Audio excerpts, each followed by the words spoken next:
qafo po'chada bo'lgan. Xo'sh, mana bola namozxon bola yosh dazorchandi? Dazor. 2002-yil ekan.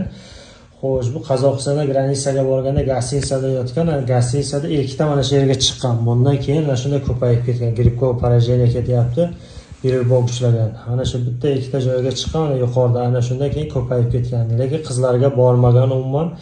Faqat gastitsada yotgan, gastitsadan keyin ham yaqin ro'z bo'lmadi, sразу sarxi. Birinchi kun ertalab turgan gastitsada уже ami bashkun yaqingisha, joy yaqingisha. Nejada bu. O'shandan keyin ko'payib ketdi. Qanday rasvo. Hozir buni endi ugacha haligi apparat olib kelganmiz, apparat bilan kuydiramiz, 7 kun osmonkol kapelnicsasini qo'yamiz, inshaalloh harakat qilamiz lecheniya qilishga. Lekin lecheniyani faqat Xudo beradi, shifosini doktorlar sababchi bo'lib qoladi. Inshaalloh harakat qilamiz. Ehtiyot qilinglar. Qizlarga ham borib odamlar shunday yuqishtiryapti, lekin bu qizga bormagan. Ehtiyot bo'linglar. Drug va truka qizlarga boryapti, bolalar ko'pincha shuni yuqtirib kelyapti. Ehtiyot bo'linglar.